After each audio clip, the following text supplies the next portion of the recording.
ایک میں لگی ان پر قربان زمان. گھر کا جلسہ ہے، ہم نہ بولیں پھر بھی چلے گا، لیکن کچھ لوگوں کے اسرار ہیں، کچھ تھوڑی دیر آپ ضرور بولیں.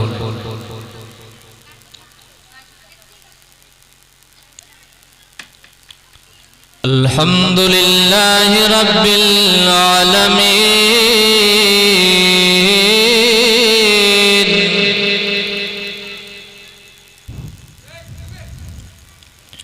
والعاقبۃ للمتقین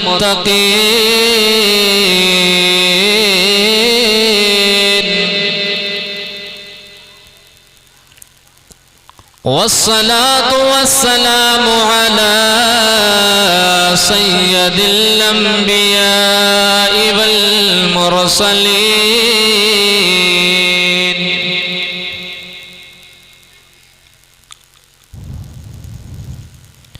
وعلى آله وأصحابه أجمعين.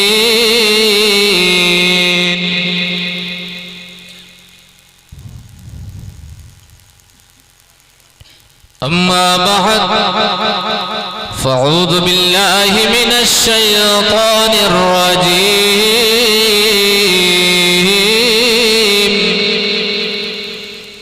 بسم الله الرحمن الرحيم.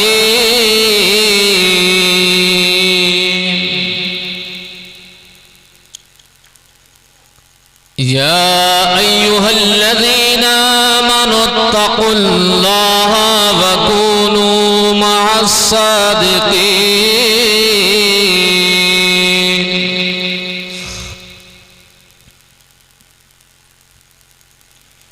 صدق الله المولانا العلي العظيم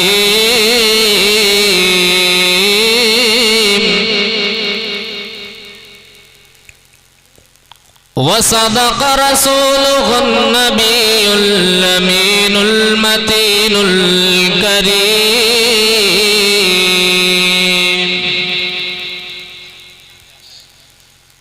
ونحن على ذلك لمن الشاهدين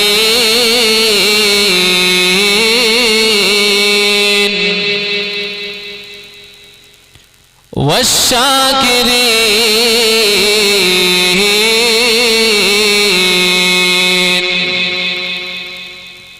والحمد لله رب العالمين.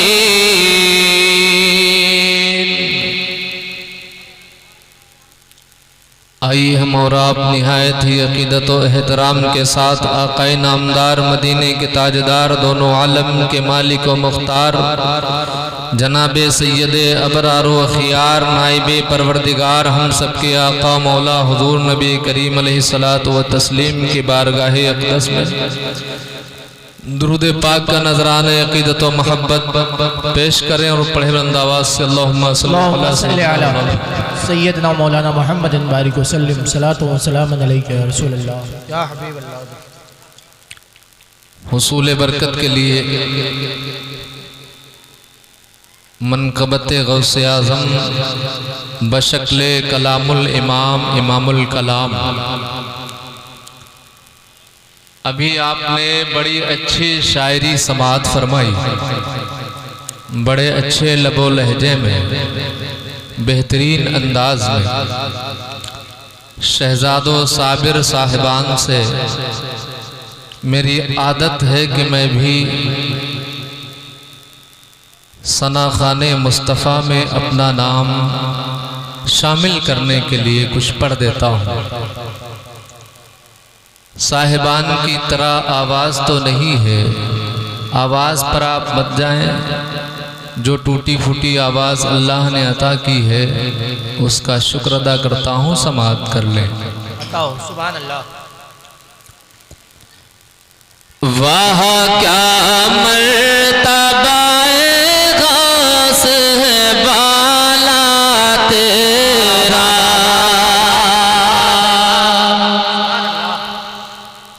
واہ کیا مرتبہ غوث ہے بالا تیرا۔ اعلیٰ حضرت کی شاعری بڑی بہتر شاعری ہے۔ غوث اعظم کی تعریف و توصیف لکھتے ہوئے فرماتے ہیں واہ کیا مرتبہ غوث ہے بالا تیرا، واہ کیا مرتبہ غوث ہے بالا تیرا، ارے اونچے اونچوں کے سروں سے ہے قدم بالا تیرا، اونچے اونچوں کے سروں سے ہے قدم اعلیٰ تیرا۔ اور اعلیٰ حضرت لکھتے ہیں سر بھلا کیا کوئی جانے کہ ہے کیسا تیرا، بے شک بے شک، سر بھلا کیا کوئی جانے کہ ہے کیسا تیرا۔ مرتبہ بیان کرتے ہوئے لکھتے ہیں سر بھلا کیا کوئی جانے کہ ہے کیسا تیرا،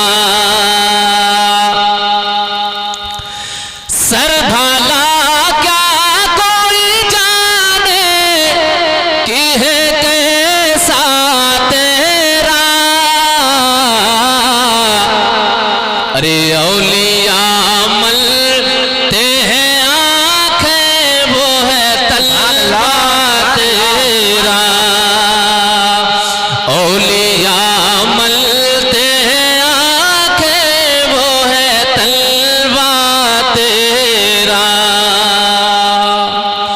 اور یہ بھی شعر سماعت کر لیں۔ اعلیٰ حضرت لکھتے ہیں کیا دبے جس پہ حمایت کا ہو پنجہ تیرا، کیا دبے جس پہ حمایت کا ہو پنجہ تیرا، کیا دبے جس پہ حمایت کا ہو پنجہ تیرا، واہ بھائی واہ، شیر کو خطرے میں لاتا نہیں کتا تیرا، شیر کو خطرے میں لاتا نہیں کتا تیرا۔ اور شعر آخر سماعت کر لیں۔ بتاؤ سبحان اللہ۔ اور جو ولی قبل تھے یا بعد ہوئے یا ہوں گے، سبحان اللہ سبحان اللہ، جو ولی قبل تھے یا بعد ہوئے یا ہوں گے، جو ولی قبل تھے یا بعد ہوئے یا ہوں گے، ارے سب ادب رکھتے ہیں دل میں میرے آقا تیرا، نعرہ رسالت نعرہ رسالت، جشن غوث اعظم فیضان اولیاء کرام مسلک اعلیٰ حضرت، نعرہ تکبیر۔ سب ادب رکھتے ہیں دل میں میرے آقا تیرا، اور سارے اقطاب جہاں کرتے ہیں کعبے کا طواف، سارے اقطاب جہاں کرتے ہیں کعبے کا طواف، ارے کعبہ کرتا ہے طواف درواز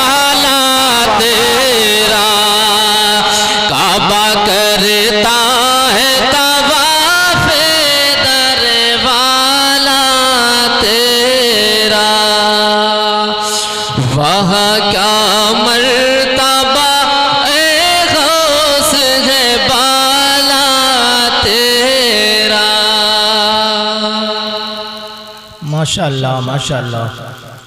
میرے ملت کے نوجوانوں، وقت بہت کم ہے اور بڑی تیزی کے ساتھ گزرنا ہے. میں نے جس آیت کا انتخاب کیا ہے، اللہ فرماتا ہے یا ایھا الذین آمنوا اتقوا اللہ وکونوا مع الصادقین.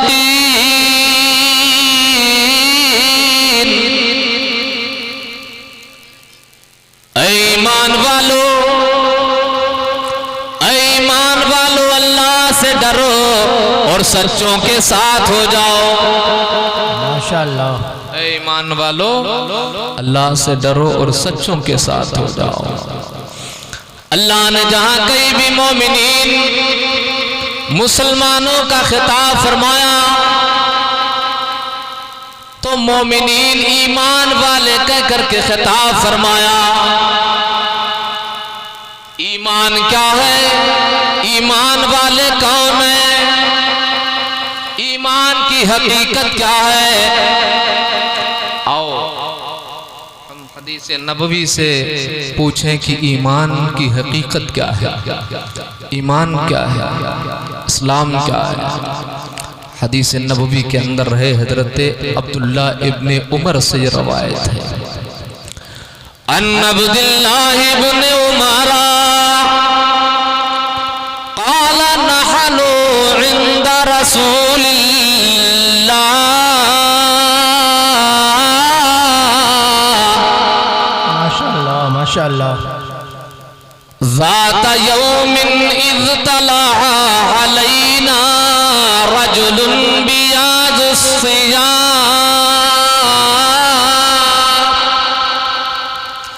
سواد الشعر لا يرى عليه اثر السفر ولا يعرفه احد منا حتى جلس الى النبي الكريم ماشاءاللہ ماشاءاللہ. فأسند ركبتيه إلى ركبتيه ووضع كفيه على فخذيه فقال يا محمد أخبرني عن الإسلام. واہ واہ واہ واہ. سبحان اللہ.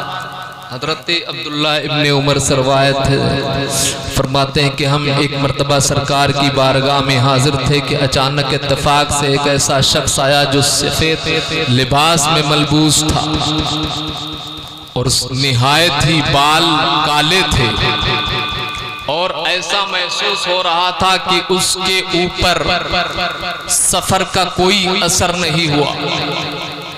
اور وہ آنے والا جب آیا تو سرکار کے پہلو مبارک میں بیٹھ گیا. فَأَسْنَدَ رُكْبَتَيْهِ إِلَى رُكْبَتَيْهِ اپنے دونوں رانوں کو سرکار کی دونوں رانوں سے ملا کر کے بیٹھ گیا. وَوَضَعَ كَفَّيْهِ عَلَى فَخَذَيْهِ اور اپنی دونوں ہتھیلیوں کو اپنی دونوں رانوں پہ رکھ لیا. اپنی دونوں رانوں پر اپنی دونوں ہتھیلیوں کو رکھ کر کے بیٹھ گیا اور کیا کہا؟ قال یا محمد اخبرنی عن الاسلام. ماشاءاللہ. عرض کی اے محمد صلی اللہ علیہ وسلم مجھے اسلام کے بارے میں بتا دیجئے کہ اسلام کیا ہے، اسلام کیا ہے. حدیث پڑھ رہا ہوں، غور سے سنیں آپ. آقا فرماتے ہیں قال الاسلام ان تشہد ان لا الہ الا اللہ. آقا فرماتے ہیں اسلام یہ ہے کہ تم گواہی دو کہ اللہ تعالیٰ کے سوا کوئی معبود نہیں ہے، اللہ تعالیٰ کے سوا کوئی معبود نہیں ہے وَأَن تُقِيمَ الصَّلَاةَ نمبر 1 پر اسلام یہ ہے کہ تم گواہی دو کہ اللہ تعالیٰ کے سوا کوئی معبود نہیں ہے. دوسرے نمبر پر اسلام یہ ہے کہ تم نماز قائم کرو وَتَصُومَ رمضان. اور تیسرے نمبر پر اسلام یہ ہے کہ تم رمضان کے مہینے کے روزے رکھو. اور چوتھے نمبر پر آقا فرماتے ہیں وَتَحُجَّ الْبَيْتَ مَنِ اسْتَطَاعَ إِلَيْهِ سَبِيلًا. ماشاءاللہ. آقا فرماتے ہیں کہ چوتھے نمبر پر اسلام یہ ہے کہ تم خانہ کعبہ کا حج کرو. عبداللہ ابن عمر کہتے ہیں قال يسأله فعجبنا له هو يسأله ويصدقه. جب سرکار نے بتایا کہ اسلام یہ ہے کہ تم گواہی دو کہ اللہ تعالیٰ کے سوا کوئی معبود نہیں ہے اور نماز قائم کرو اور رمضان کے مہینے کے روزے رکھو اور زکوٰۃ ادا کرو اور خانہ کعبہ کا حج کرو، تو اس آنے والے شخص نے حضرت عبداللہ ابن عمر کہتے ہیں کہ وہ ہمیں تعجب ہوا، ہم لوگوں کو تعجب ہوا کہ یہ آنے والا سرکار سے سوال بھی کر رہا ہے اور سرکار کے جوابات کی تصدیق بھی کر رہا ہے. میرے ملت کے نوجوانوں، یہ آنے والا کوئی اور نہیں تھا بلکہ حضرت سید الملائکہ فرشتوں کے سردار جبریل امی علیہ الصلوۃ والتسلیم تھے. یہ بخاری کی حدیث میں پڑھ رہا ہوں، بخاری کی حدیث ہے حضرت جبریل آتے ہیں تو سرکار کی بارگاہ میں آنے کا ذرا ادب ملاحظہ کرو کہ سرکار کی بارگاہ میں آئے تو جبریل کیسے بیٹھ رہے ہیں. جس طرح سے آپ نماز میں قائد اولا میں بیٹھتے ہو، تشہد میں بیٹھتے ہو، اس طرح جبریل سرکار کی بارگاہ میں دوزانوں بیٹھ کر کے تعلیم امت کے لیے سرکار سے سوال کر رہے ہیں سرکار آپ فرما دیجئے کہ اسلام کیا ہے. تو سرکار نے فرمایا کہ اسلام یہ ہے کہ تم اللہ کی وحدانیت کی گواہی دو کہ اللہ تعالیٰ کے سوا کوئی معبود نہیں ہے، اور تم نماز قائم کرو یہ اسلام ہے، اور تم رمضان کے مہینے کے روزے رکھو یہ اسلام ہے، اور اگر اللہ نے مال و دولت سے نوازا ہے تو خانہ کعبہ کا حج کرو یہ اسلام ہے. حضرت جبریل نے سرکار کی بارگاہ میں آ کر کے آپ کی امت کو ادب سکھا دیا کہ اگر سرکار کی بارگاہ میں جایا جائے تو کس طرح جایا جائے. واہ واہ واہ، سرکار کی بارگاہ میں حاضری کا ادب سکھا دیا ہے. اور دوسری چیز یہ ہے کہ اللہ نے حضرت جبریل کو طاقت و قوت عطا فرمائی ہے. حضرت جبریل تو نوری ہیں، فرشتے ہیں، لیکن اللہ نے وہ طاقت و قوت عطا فرمائی ہے کہ جو شکل چاہے وہ اختیار کر لیں. اس لیے انسانی شکل میں جبریل آئے تھے سرکار کی بارگاہ میں. اس لیے حضرت جبریل کو سرکار پہچان بھی رہے تھے. اگر سرکار پہچان نہ رہے ہوتے تو ضرور پوچھتے آنے والے بتا تو کون ہے، لیکن سرکار کے پہلوئے مبارک میں آ کر کے بیٹھ گئے تو اس سے پتہ یہ چلتا ہے کہ سرکار جان رہے تھے کہ آنے والے حضرت جبریل ہیں. میرے ملت کے نوجوانوں، حضرت جبریل نے سرکار کی بارگاہ میں حاضری کا جو ادب سکھایا ہے آپ ذرا اندازہ لگاؤ. حدیث آگے میں پڑھ رہا ہوں، یہ کیا ہے؟ اسلام ہے. اب ذرا ایمان کی مختصر تعریف سنیں. ایمان کیا ہے؟ قال یا محمد اخبرنی عن الایمان. اے میرے آقا ایمان کے بارے میں خبر دیجئے کہ ایمان کیا ہے. آقا فرماتے ہیں حدیث میں قال الایمان ان تؤمن باللہ وملائکتہ وکتبہ ورسلہ والیوم الآخر وان تؤمن بالقدر خیرہ وشرہ من اللہ تعالی والبعث بعد الموت. اللہ ماشاءاللہ۔ آقا فرماتے ایمان یہ ہے کہ تم اللہ پر ایمان لے آؤ، ایمان یہ ہے کہ تم اس کے رسولوں کی رسالت کو مان لو، ایمان یہ ہے کہ تم اس کے نبیوں کی نبوت کو مان لو، ایمان یہ ہے کہ تم اس کے فرشتوں کو مان لو، ایمان یہ ہے کہ تم روز آخرت پر یقین کر لو، ایمان یہ ہے کہ تم تقدیر کی اچھائی اور برائی پر ایمان لے آؤ۔ ایمان یہ مختصر ایمان ہے۔ آقا کریم کی رسالت کو ماننا ہے تو جو چیزیں آقا کریم کے لیے ممکن ہیں ان ساری ممکن چیزوں کو مان لینے کا نام ایمان، اور جو سرکار کے حق میں محال ہیں ان کو بھی مان لینے کا، یقین رکھ لینے کا نام ایمان ہے۔ معلوم کیا ہوا کہ ایمان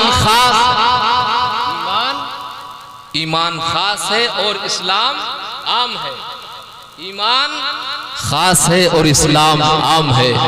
جب ایمان پایا جائے گا تو اسلام بھی پایا جائے گا، اور اگر ایمان نہیں پایا جائے گا، اگر ایمان ہے تو نماز ہے، اگر ایمان ہے تو روزہ ہے، اگر ایمان ہے تو زکوٰۃ ہے، اگر ایمان ہے تو حج ہے۔ ماشاءاللہ۔ ایمان نہیں ہے تو نماز نہیں ہے، اگر ایمان نہیں ہے تو روزہ نہیں ہے، اگر ایمان نہیں ہے تو زکوٰۃ نہیں ہے، اگر ایمان نہیں ہے تو حج نہیں ہے۔ لیکن یاد رکھو میرے سنی مسلمانوں، ایمان صرف اور صرف اسلام اور ایمان، آقا کریم کے مان لینے کا نام صرف یہ ایمان نہیں ہے، بے شک، بلکہ ایمان کے 70 شعبے ہیں، ایمان کی 70 شاخیں ہیں۔ کتنی شاخیں ہیں؟ 70 شاخیں ہیں۔ میرے آقا فرماتے ہیں تم نے نماز پڑھ لیا تو سمجھ رہے ہو ہم نے بہت بڑا کام کر دیا، تم نے روزہ رکھ لیا تو سمجھ رہے ہو ہم نے بہت بڑا کام کر دیا، تم نے زکوٰۃ دے دی تو سمجھ رہے ہو کہ بہت بڑا کام کر دیا، تم حاجی بن گئے تو سمجھ رہے ہو بہت بڑا کام کر دیا، خانہ کعبہ کا طواف کر کے آ رہا ہوں۔ لیکن یاد رکھو صرف نماز پڑھنے سے کام نہیں چلے گا، صرف روزے رکھنے سے کام نہیں چلے گا، صرف زکوٰۃ دینے سے کام نہیں چلے گا، صرف حج کرنے سے کام نہیں چلے گا۔ ایمان کی اور بھی شاخیں، ایمان کے اور بھی حصے، بے شک حق ہے، اور بھی حصے۔ میرے آقا فرماتے ہیں، یہ حدیث حضرت ابو ہریرہ سے روایت ہے، سنائیں حدیث، میں سننا چاہتے ہیں آپ حضرات۔ بہت دنوں کے بعد میرا مائنڈ صحیح ہوا ہے، اس لیے آپ دیکھ رہے ہوں گے کچھ پروگرام میں کرنے لگا ہوں، ورنہ اکثر و بیشتر میں پروگرام کینسل کر دیا ہوں۔ عن ابی ہریرہ رضی اللہ تعالی قال قال رسول اللہ صلی اللہ تعالی علیہ وسلم الایمان بضع وسبعون شعبہ۔ حضرت ابو ہریرہ سے روایت ہے، سرکار فرماتے ہیں کہ لوگوں ایمان کے 70 شعبے ہیں، ایمان کے 70 شعبے ہیں، ایمان کی 70 شاخیں۔ آقا فرماتے ہیں فَأَفْضَلُهَا قَوْلُ لَا إِلَٰهَ إِلَّا اللَّهُ۔ سبحان اللہ، سبحان اللہ۔ ایمان کا سب سے افضل حصہ یہ ہے کہ تم لا الہ الا اللہ محمد الرسول اللہ پڑھتے رہو، کلمہ طیبہ کی عادت ڈالتے رہو۔ کیا پتا کس حال میں تمہیں موت آ جائے، اللہ فرماتا ہے اینما تکونوا یدرککم الموت ولو کنتم فی بروج مشیدہ۔ تم کہیں بھی رہو، کس حال میں بھی رہو، تمہیں موت آ لے گی۔ اس لیے اللہ کے حبیب فرماتے ہیں کہ ایمان کے حصے سے بھی ہے کہ کلمہ طیبہ کا ورد کرتے رہو، کلمہ طیبہ کلمہ شہادت پڑھتے رہو۔ اور دوسرا حصہ آقا فرماتے ہیں وَأَدْنَاهَا إِمَاتَةُ الْأَذَىٰ عَنِ الطَّرِيقِ۔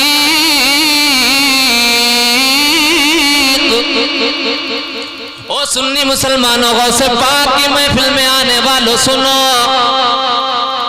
آقا فرماتے ہیں ایمان کا سب سے ادنا حصہ، ایمان کا سب سے ادنا حصہ یہ ہے کہ راستے سے جا رہے ہو، راستے پہ اگر پتھر یا اینٹ پڑی ہے، خاردار چیز پڑی ہے تو اسے ہٹا دینا بھی ایمان کا حصہ ہے، ایمان کا حصہ ہے۔ لیکن آج معاملہ برعکس ہے، معاملہ الٹا ہے۔ آج تو تکلیف دہ چیز ہٹانے کے بجائے آج مسلمان ایک دوسرے کے لیے خار بچھا رہے ہیں، کانٹے بچھائے جا رہے ہیں کہ کسی طرح ہمارا پڑوسی پریشان ہو، یہ اچھا کیوں کھاتا ہے، یہ اچھا کیوں پہنتا ہے، یہ اچھی گاڑی سے کیوں چلتا ہے، یہ اچھے لباس میں کیوں رہتا ہے، اس کی لوگ عزت کیوں کرتے ہیں۔ آج مسلمانوں تمہارا معاملہ الٹا ہو گیا۔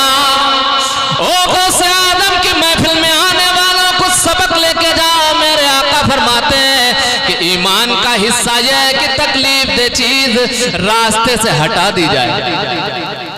لیکن آج بھائی بھائی کی گردن مارنے کے لیے تیار ہے۔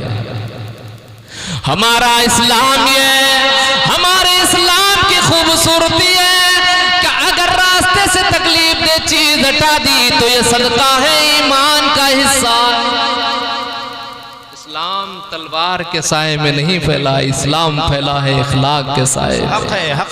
آپ اخلاق پیش کرو انشاءاللہ، کل جو تمہارے لیے عزت و شہرت تھی، جو روب و دبدبا تھا، وہ آج بھی پیدا ہوگا۔ میرے آقا فرماتے ہیں، تیسرے نمبر پر آقا فرماتے ہیں وَالْحَيَاءُ شُعْبَةٌ مِّنَ الْإِيمَانِ،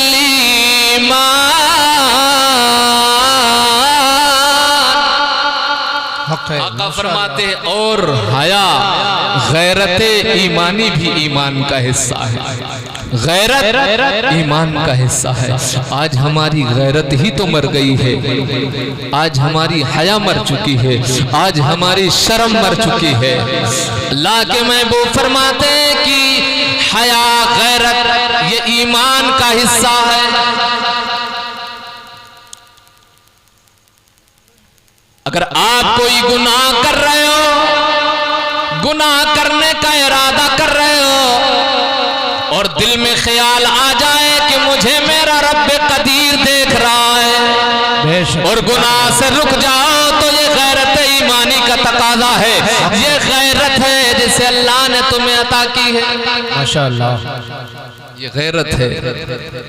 اس ڈر سے، اس خوف سے گناہ نہ کرو کہ رب قدیر دیکھ رہا ہے، اور کھلم کھلا گناہ نہ کرو کہ یہ خیال ہو کہ میرا پڑوسی مجھے دیکھ رہا ہے، میرا باپ مجھے دیکھ رہا ہے، میرا بیٹا مجھے دیکھ رہا ہے، میری بیوی دیکھ رہی ہے، میرا بھائی دیکھ رہا ہے۔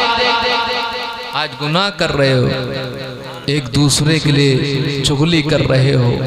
اعلیٰ حضرت فرماتے ہیں چھپ کے لوگوں سے کیے جس کے گناہ، چھپ کے لوگوں سے کیے جس کے گناہ، ارے وہ خبردار ہے کیا ہونا ہے، وہ خبردار ہے کیا ہونا ہے۔ تم یہ سمجھ رہے ہو کہ کوئی نہیں دیکھ رہا ہے، رب تبارک و تعالیٰ تمہارے دل دیکھ رہا ہے، ہر ذرہ ذرہ وہ دیکھ رہا ہے۔ میرے ملت کے نوجوانوں، غوث پاک کی محفل میں آنے والوں، غوث پاک کا مرتبہ بڑا ہے، اگر میں بیان کروں تو قریب 2 گھنٹے چاہیے۔ غوث اعظم جس رات آپ پیدا ہوئے ہیں تو حضرت موسیٰ ابو صالح جنگی دوست رحمت اللہ علیہ تعالی خواب میں سرکار دو عالم علیہ السلام کی زیارت طیبہ نصیب ہوتی ہے۔ سرکار فرماتے ہیں اے ابو صالح، جس فرزند کی ولادت ہونے والی ہے وہ فرزند اس کی شان یہ ہوگی، ولیوں کے درمیان ایسی شان ہوگی جیسی شان میری نبیوں کے درمیان۔ بے شک میرے ملت کے نوجوانوں، حضرت آخرت کی تیاری کرو، غوث اعظم کی سیرت کو اپناؤ۔ عثمان غنی سے لوگوں نے پوچھا ہے، اے عثمان غنی ذوالنورین، کیا وجہ ہے کہ آپ کے سامنے جب جنت و دوزخ کا تذکرہ ہوتا ہے تو آپ روتے نہیں ہیں، لیکن جب آپ کسی قبر پر سے گزرتے ہیں تو آپ زارو قطار روتے ہیں، اتنا روتے ہیں کہ آپ کی داڑھی مبارک تر ہو جاتی ہے۔ تو حضرت عثمان غنی ذوالنورین نے فرمایا، سرکار فرماتے ہیں، میرے سرکار نے فرمایا ہے، قال القبر اول منزل من منازل الاخرہ۔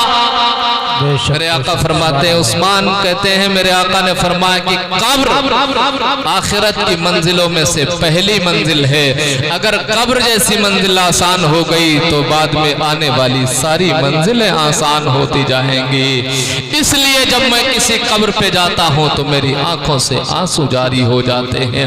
او میرے سنی نوجوانوں، آپس میں اتفاق و اتحاد پیدا کرنے کی کوشش کرو اور اعمال صالحات کرنے کی کوشش کرو، آخرت کی تیاری کرو۔ بس یہی پیغام غوث اعظم ہے۔ کرامات بیان کرنے سے کوئی فائدہ نہیں ہے، ان کی سیرت کو اپناؤ۔ رب قدیر سے دعا ہے کہ رب قدیر اپنے پیارے نبی کریم علیہ الصلوۃ والتسلیم کے صدقے و توسل سے اس گفتگو میں جو غلطیاں خامیاں ہوئی ہوں رب قدیر معاف فرمائے۔ استغفر اللہ ربی من کل ذنب واتوب الیہ، وآخر دعوانا ان الحمد للہ رب العالمین۔ السلام علیکم ورحمۃ اللہ تعالی وبرکاتہ۔